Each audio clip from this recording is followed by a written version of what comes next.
Hey everyone again, and thanks Lisa for that introduction. Like Lisa said, my name is Pablo Loaiza. I'm a technical account engineer at Sumo.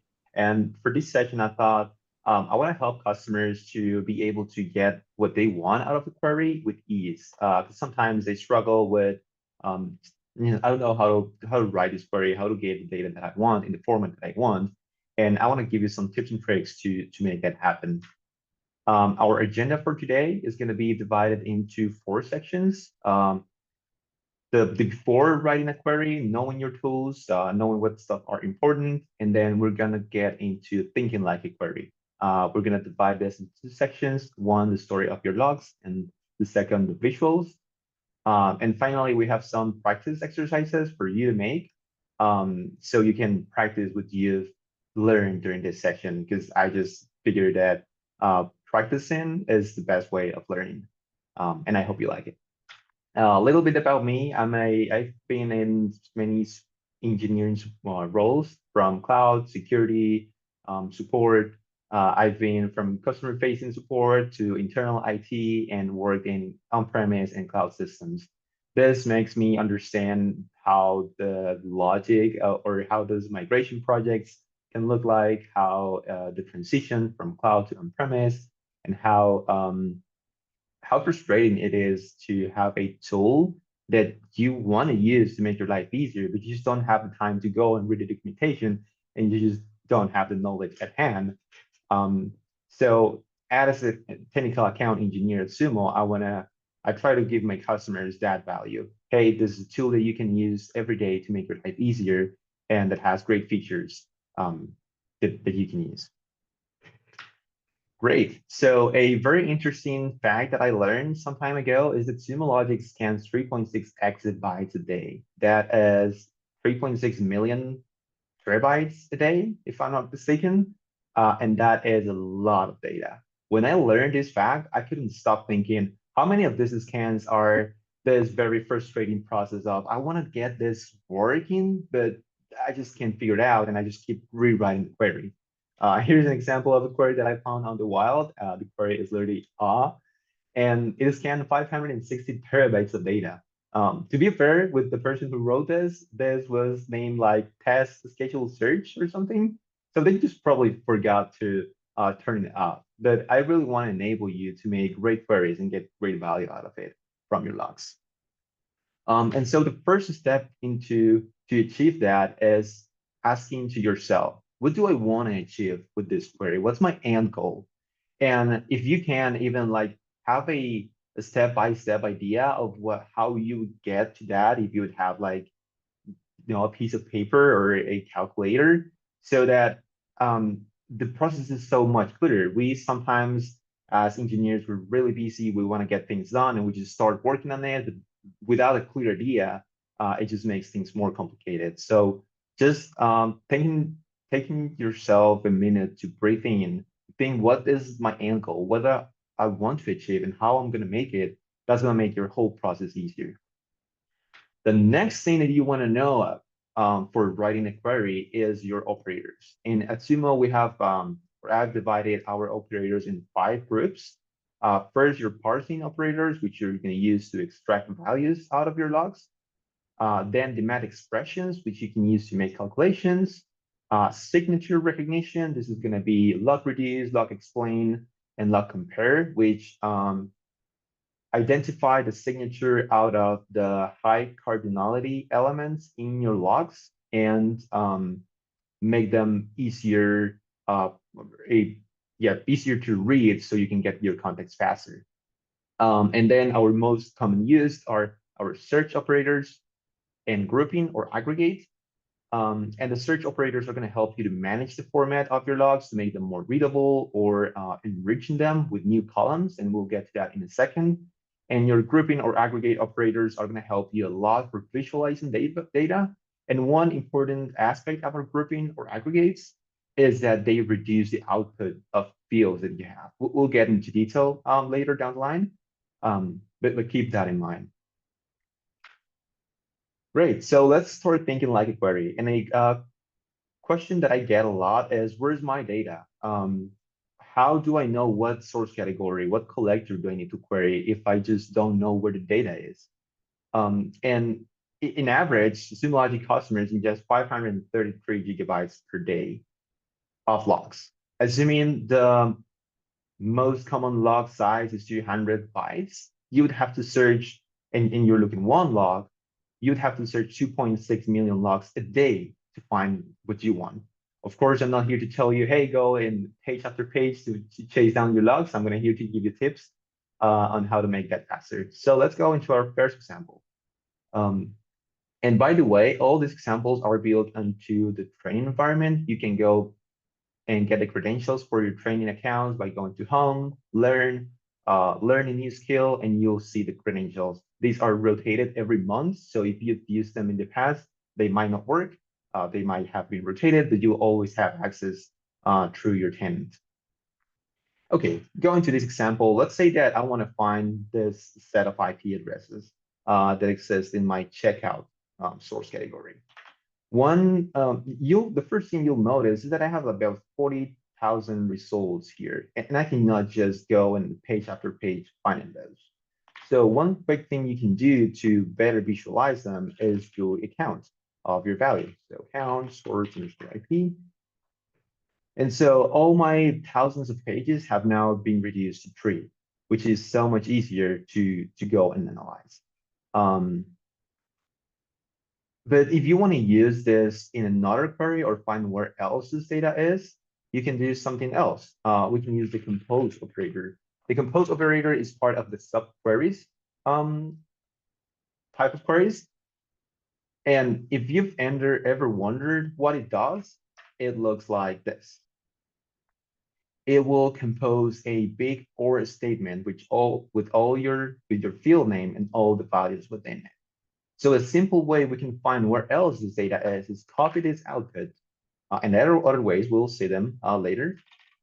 But one simple way you can do is copy the output, have your where statement, and then just get all of your source categories.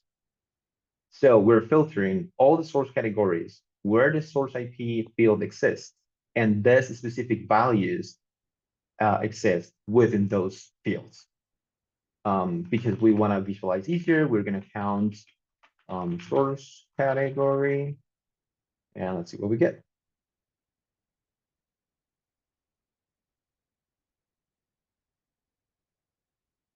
This is taking a moment. Again, this is the training environment that you're going to use for your certifications, and you can use all of these exercises in that same environment. You'll get a copy as well of this presentation. So here we have the output of all the other source categories that have this data. We have the checkout service, which we were seeing before, and we have the NGIX source. So this is an easy way that you can get your values and find them where else they exist. Because here we're querying all the source categories. And if you're running a search over a long time, you're going to be much faster by querying 4 source categories than querying your entire database. Great. So now that you've found your data, where your data is, you want to get the values out of it. And did you know that 80% of logs, all logs generated per day, are unstructured? And one great point about Sumo Logic compared to other tools is that you can manage unstructured and structured logs. By the way, structured logs are logs in predictable format like JSON, XML, CSV, and so on. And unstructured logs are just raw text that you just happen to ingest. In some other solutions, you have to set up the format before even being able to ingest it. However, in Sumo, you can ingest whatever you want and then get the values once you have the logs. Or you can also streamline the process with field extraction rules, which is out of the scope of this presentation, but it's a great way of getting data. So in this example, I could write a regex statement to get the data, say, in the message. So all the way from message to event type. But I know regex is not the most friendly person language. So another trick you can do is you can just highlight your text, right-click on it, parse selected text, and then this message value and event type is what we call the anchors. But what we care about is what it's within it. So we highlight the text, click on it, and assign a name. Now we submit, and you see how Sumo automatically created a parser statement for you. And what happens now? You get all your parse statement logs parsed for all of your logs. And like I said, this is a very great point about Sumo compared to other tools, because you didn't have to worry about setting up the format for each one of your logs before ingesting. You just were able to ingest it and then get the value out of. You can, of course, be more granular and just get the first couple of spaces or the username or so on. But this is a very easy way to get data out of your logs that I want you to start using if you're not using already. Then we have the structured logs, and the structured logs are even easier to get values out of. In this example, we have a format, a JSON format log, and you'll see how you can extract the keys wherever they are, regardless of where they are in your JSON log. So see how I'm getting into this nested fields, wherever they are, I can just right click on it, parse selected key, and Sumo will auto parse it for me to use later. One thing is Sumo will automatically name it as the JSON path, but you can rename this as whatever you want. So let's do test. And you'll see I'll have a new column here named test, because that's the name I chose, and the values that I selected. And you can do this for all of your JSON elements in your log message. So that's how easy you can get the values out of your data once you've defined where your data is. Great. So you know where your data is, you know how to extract the fields out of it. Now let's go to enrich them. So a very common field that is extracted is the IP address. But an IP address is, or it can look just like a number. Like I myself, and I don't expect anyone to know all the ranges of IP addresses and what the IP 201.165.308, no, 308 is invalid, 241.51 means. Like, I don't know where that is, and I will never know. And even if I would memorize all these IP addresses, they happen to change sometimes. So that's not an efficient way to do it. An efficient way to do it is using Sumo logic operators to enrich them. In this example, Pablo, real quick before you move on, yeah, do you need to anchor in JSON format to parse? do you need to? No, in JSON format, Sumo logic automatically parses JSON logs to at ingest time, and so you don't need to anchor them. You just can reference the field. Perfect, thank you. Yeah. Hope that helps, John. Great. Thank you, Lisa, for being aware of the chat. In this example, look at this. We happen to parse our IP addresses. We then look up thread-related information with a thread IP or the lookup thread operator, and then we match where the information about this IP is related to the IP address, because that's what we have, that's what we care about. And we started to look up where that IP comes from. What are we left off? Well, this table doesn't say much, but if we go to the map chart, we can see where our threads are coming from. And so this is very valuable data. This is very valuable for me to know these IPs, these specific IPs that visit my website or that are associated to my CloudTrail are A, related to a thread, and B, in this specific locations.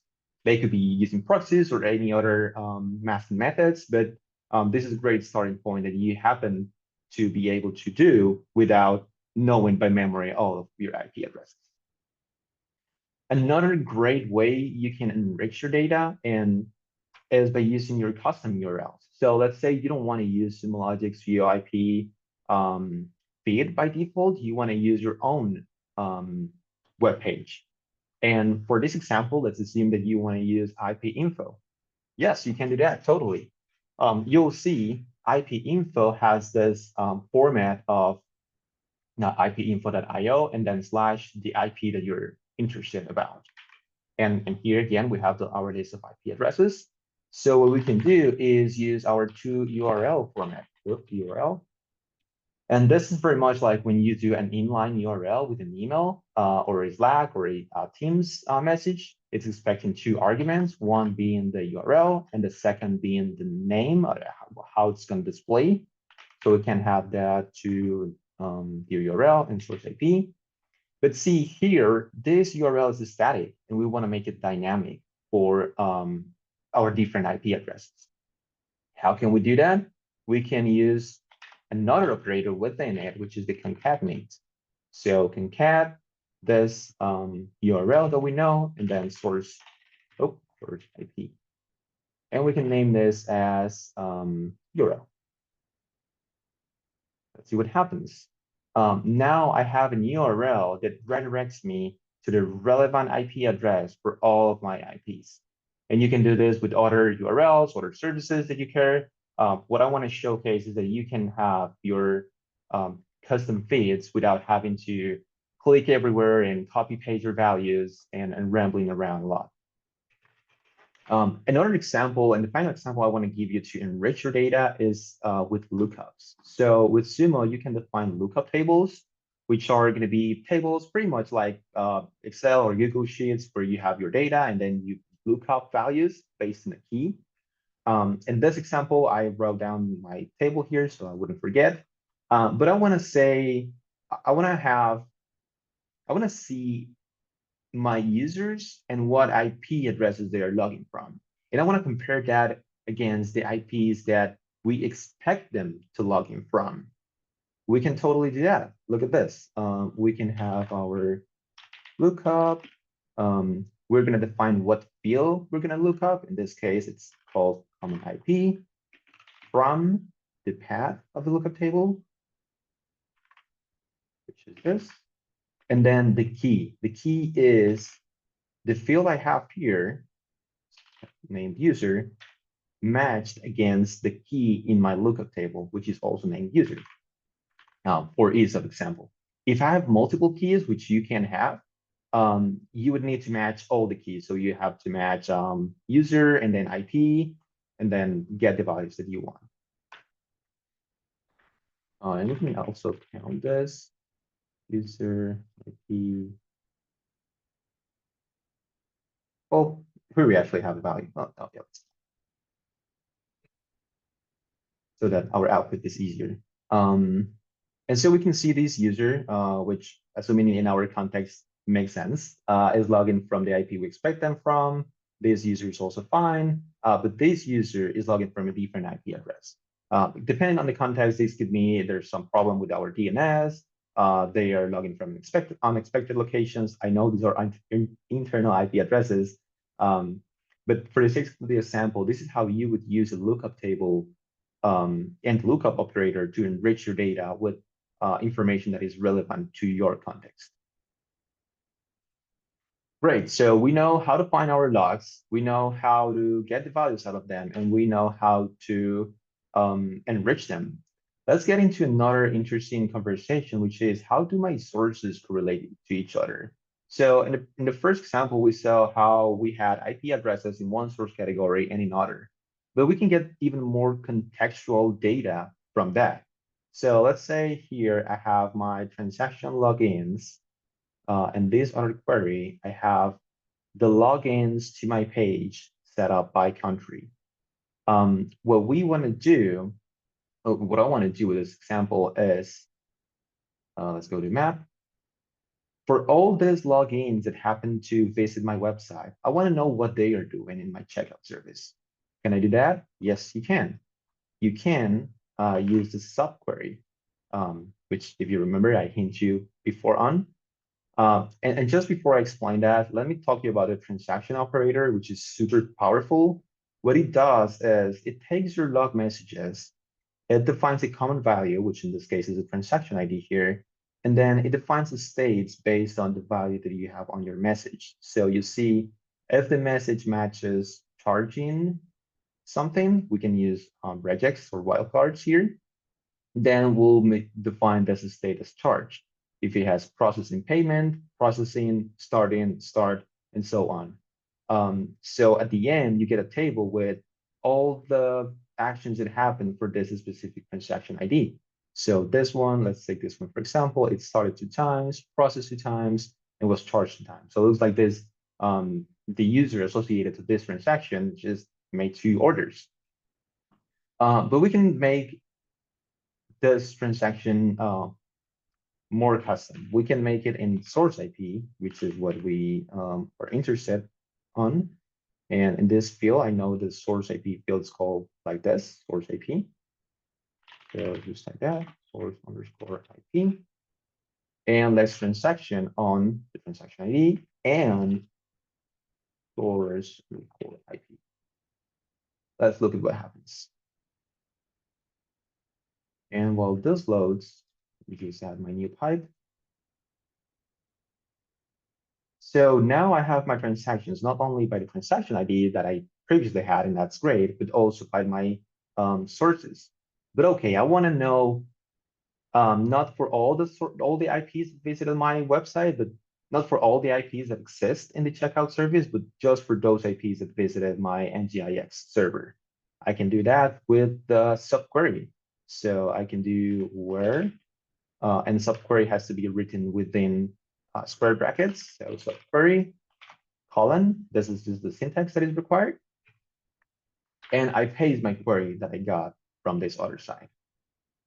Great. So look at one important aspect about here, about this combination of queries. This statement is getting an IP, but is naming it client IP. And in my logs, I have the same IP, but referenced as source IP. Even though we're referencing the same values, they're not normalized. So if I just leave the query like this, it will fail. It will say there's no matches, which we know is not true. But we can fix this by renaming our field. And that is as simple as saying client underscore IP, which is my field here, as source underscore IP. So now this field is going to be named source IP. For this context, we don't really need to look up. So let's remove that. And another requirement, the final requirement for the subquery is using the compose statement. So let's do compose source IP, and now this value and what I have within my search matches.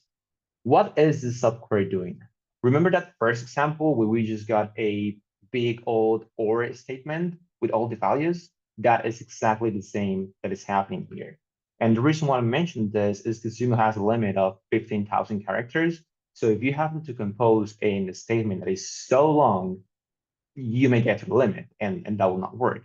This, on the other hand, is a much more efficient way of invoking your values from other places. Let's run it. And let me tell you one more thing, which is with subqueries, you cannot use the values that you had within your subquery afterwards.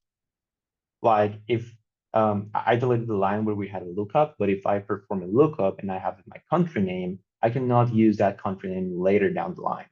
If I were to want to do that, I would do a join operator. So subquery allows me to filter data from elsewhere, and join allows me to enrich data from elsewhere, kind of like a lookup. And so let's look at what we got. We have our transaction ID, expected, source IP, perfect. And we get that the users who visited our NGIX server, they're just taking actions on our gateway. This might be expected or not, depending on your context. It could be a limitation that this is a training environment. But this is the value that I want to showcase to you, that you can find user analytics across your source categories by just invoking them and mixing them together. And you can find unexpected or things that you thought were not related to each other to then fix problems that you may not know that were happening. And that's a great part of proactive troubleshooting. We want to know things ahead of time. And I hope this example is great for you. Again, everything of this is based on our training environment, so feel free to come here and play with all these queries at your own pace. Great. So let's get into another example, which is performing row level calculations. This is a topic that has some uh, tricks and tricks. So I think it's very valuable to cover, and we're also approaching into the visualizing data. So a common question that we get asked, we TAs get asked a lot, is how each of my collectors or my source categories or my indexes represent out of my total inches. Let me use this query to demonstrate how to do that. And also what I meant before when I was talking about when you use group operators, you are reducing the output of your fields. So take this query. We have our index, we've parsed some data, we've filtered something, but until this point, we have only used search operators, parsing, and math expressions. What happens when I introduce a grouping operator? Let's say I'm summoning the gigabytes by collector. So first, there was a new tab open here with the aggregates. And second, all the columns that I had before now have just merged into two, the column that we grouped into. That's what grouping operators do. So typically you'll want to use grouping operators later down the line of your search query, just to make sure that you are able to manage, aggregate your logs, not aggregate, filter your logs, and then reduce the output. Because if you're missing a field here, you will not if you're missing a field in your return or your grouping operator, you will not be able to use it. The query will fail. And a great thing about the grouping slash aggregate operators are that they are very intuitive in the names they have, like sum, count, average, and so on. The only one that is not as intuitive is total. Total operator is actually a search operator, and we can confirm that by, let's command this lines, by seeing that when we invoke it, there is actually a new column created. So I used to have collector and gigabytes, but now, because I invoked a search operator, which create new columns, I have a third column, which is the total ingest for my logs. But look at this very interesting detail. So I used to only have what this collector ingested over X period of time. But now I have my total ingest. So I can operate these two values to get how much this represents. And that's exactly what these two lines do. This one makes the operation, and in this final line, I'm reducing the output because this total field is actually an interim field that I want to use to get something else, not a field that I care about at the end. So I just want to reduce that in the output.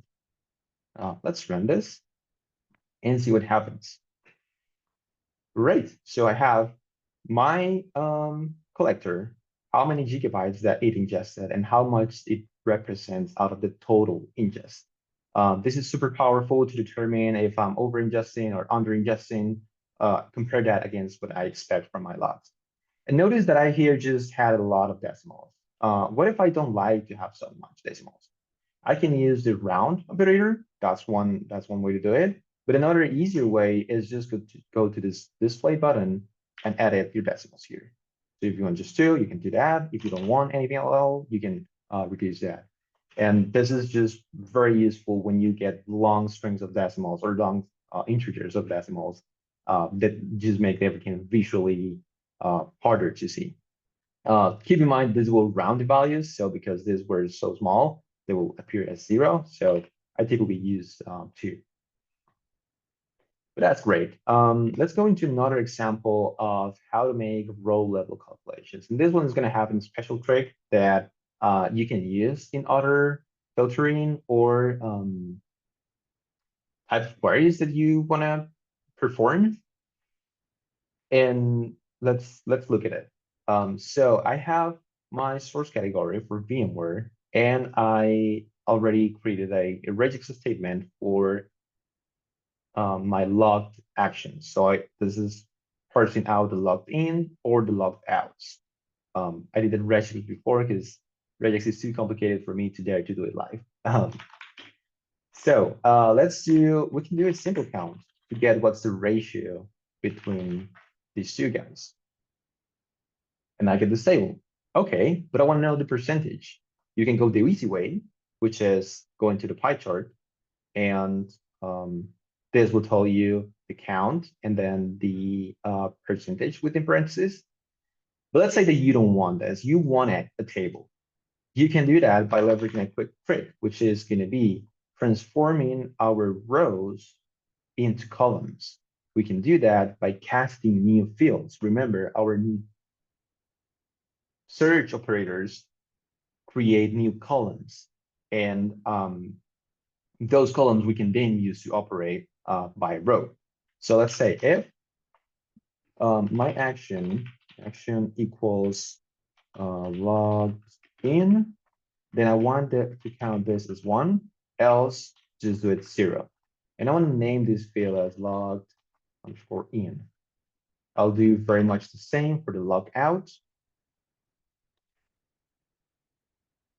Name it log out. And then look at what happens. I used to have just the count of the values, just the count of the action, but because we've defined new fields here, and we're using an aggregate operator, if I just leave it like this, I'll get pretty much the same output. If I want to get something different, let's let it load. So I'm getting the same output, even though I created new fields. If I want to get something different, I have to count my new fields.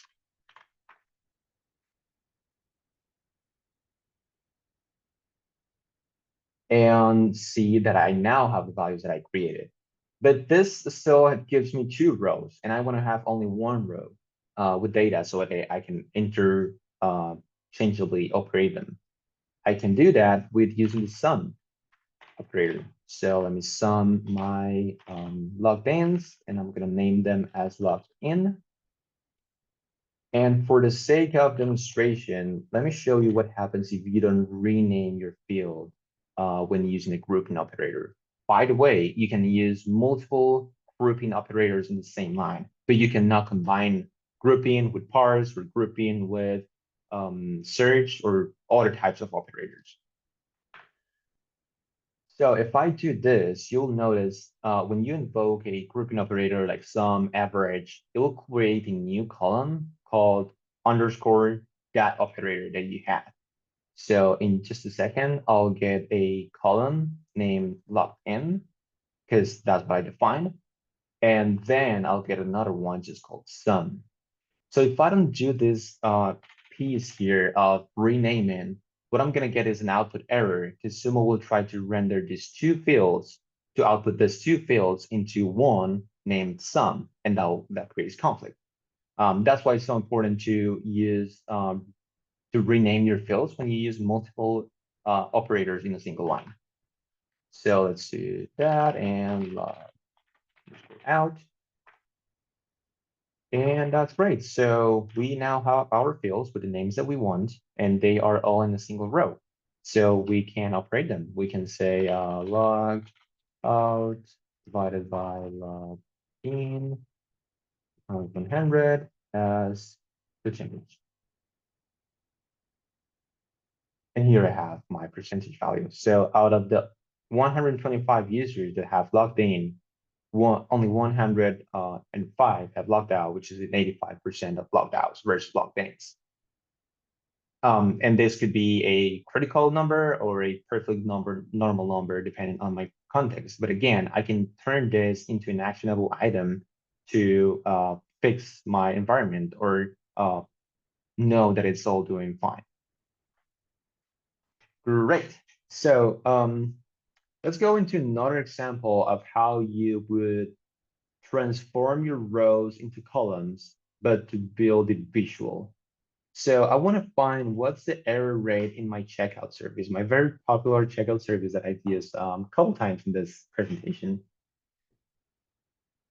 I want to know how many errors, and this is a great, the error rate is a great valuable metric for SREs and compliance teams. So I hope this example is very meaningful to you. Okay, I have my source category and I pre-counted my my log level fields.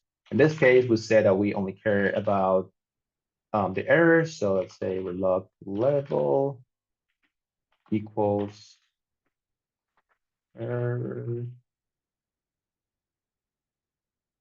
And there it is.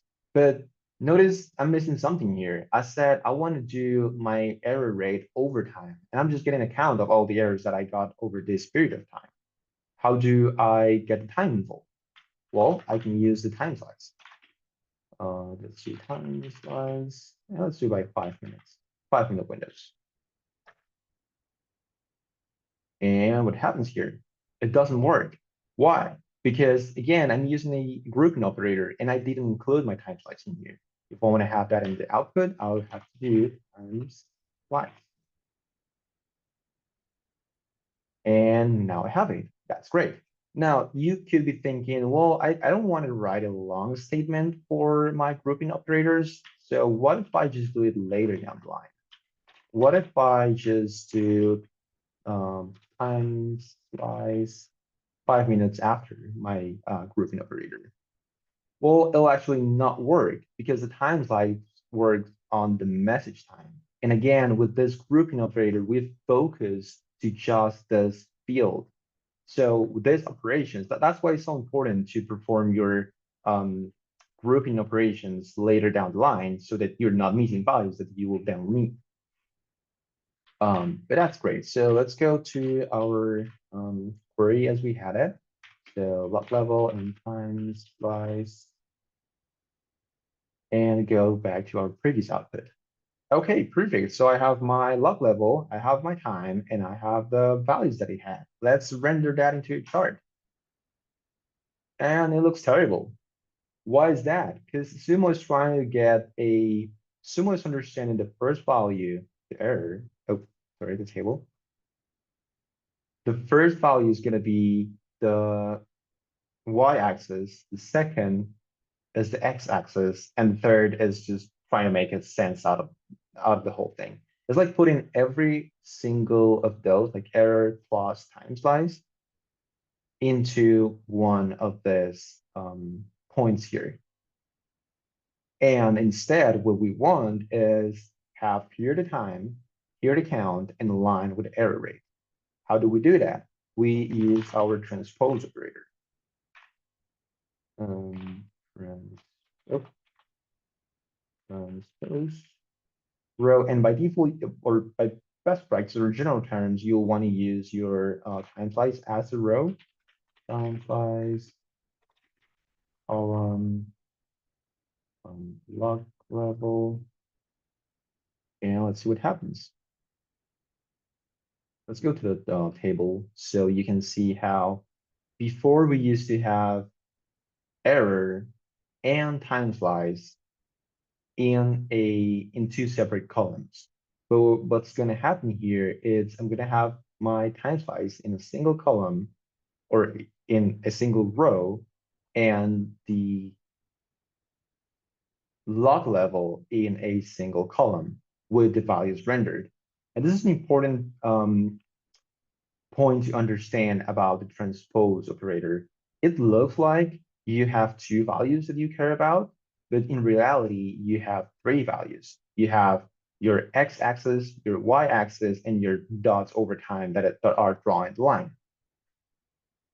So this is going to be our time slice. This is going to be our function, or our log level in this case. And then these dots are the count that we saw in this column. Great. But this data, the error rate alone may not be telling me as much. I usually want to know the error rate compared to the total log messages. I can then do get into include my other log levels, which are info as we saw before. So let's do log level equals info. And because I already did my transpose, they're going to render just fine. So now I have two columns. I hope you can see them fine, but if not, then let's make this line thicker. And it almost looks, this number is so high that it almost looks like the error rate is always constant to 0, but you can see the slide changes over time. So we've now have a perspective of how our error rate looks over time compared to our total loss. What happens if I want to convert this into a ratio? I want to get the ratio over time. Well, I'll probably have to do in a single query some field creations as we did before with our if statements. And that may or not get complicated to create. So I want to show you a pro tip to make your ratios over time or rates over time much easier. You'll go to, well, you'll have your query copied so that you don't have to go back. Go to alerts and use the SLOs. The SLO feature from Sumo Logic is so powerful and so much easier to create queries over time. And let's look at this. So first, and the reason why this is so much easier is that you can define two individual queries to determine your rate versus having to aggregate all the values somehow into a single query. So in this case, I want to say unsuccessful events. Let me just copy this below. My unsuccessful events are error, and in this case, I don't need time slice, and I don't need discount either, and I don't need, nope, I don't need this transpose either. That's how much easier my query gets when I use the SLOs. So let's remove this here as well.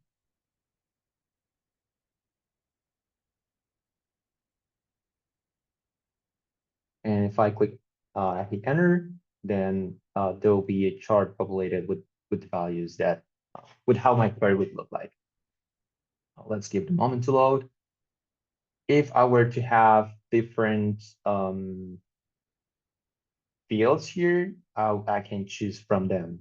And actually, this is looking static because I did remove my count, but I do want it. Count, message time, and block level. Look at this. And this should look way better now. And a great thing about using SLOs is that you get to build monitors over it with ease. Each SLO is saved to an index, so you can track them over time for compliance or for understanding of how your service has performed. And you can build monitors out of that. So that's just out of the box or yeah, but contents that is automatically created for you to use and to reduce the number of steps. And So you know, Pablo, we are going to be having Duncan McKendrick next month do a deep dive on the SLOs as well too. that's fantastic. Yeah. Yes, because this is a very high level overview and Yeah, there's a whole as well. session on it. So don't worry Yes, if this is a little too fast. We'll have it next yes, month. But this is a great segue into that for us. perfect. I encourage everyone to join the Duncan's next month brown bag because again, as well, I just love them. They make your query so much easier. Uh, Unless you're presenting and it takes long to load. But yeah, let's go for Duncan's presentation so we didn't take too much into making this work. But what I want to show you is this SLOs and how they can make your query writing process easier by writing two queries rather than one super complicated query that adds all the values and then filters down in a way that makes sense. You can have different signal types as latency error. Again, Duncan will define that, or we'll talk about that later. But yeah, that is that's the last example I want to show to you. So let's go to our practice time. Again, you will receive a copy of this presentation, and all this texts here are contain links that point to our training environment. So feel free to use it. I would recommend using a separate browser so that um, you don't get crossover with your current session in Sumo if you have any open. Um, but yeah, let's go into this. One piece of advice, please go and change the time range to, let's say, last 6 or last 24 hours. This saves the time range from when I wrote the query, because that's the purpose of sharing. You want to share to the auditors what you were seeing at that moment in time. Um, but in this case, you want to know relative to your time.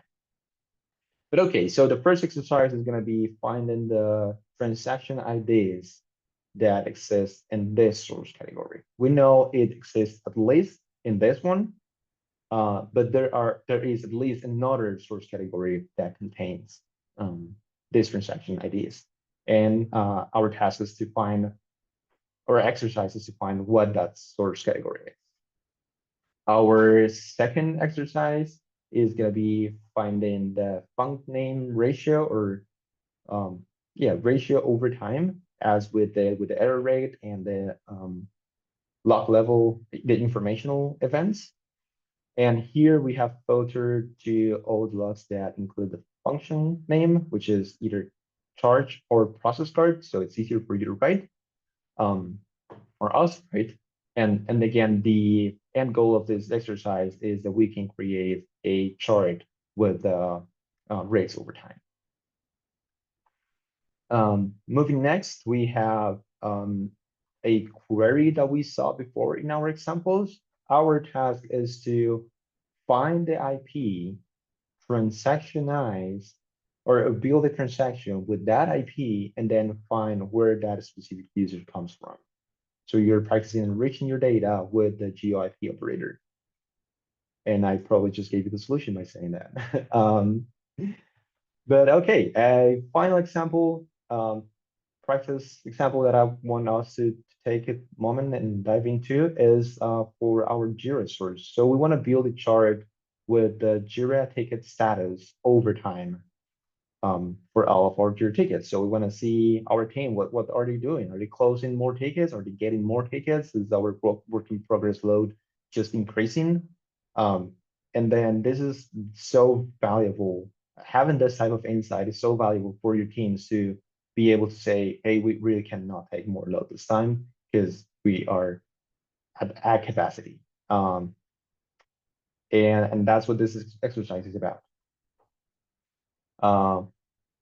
Without further ado, that is my presentation.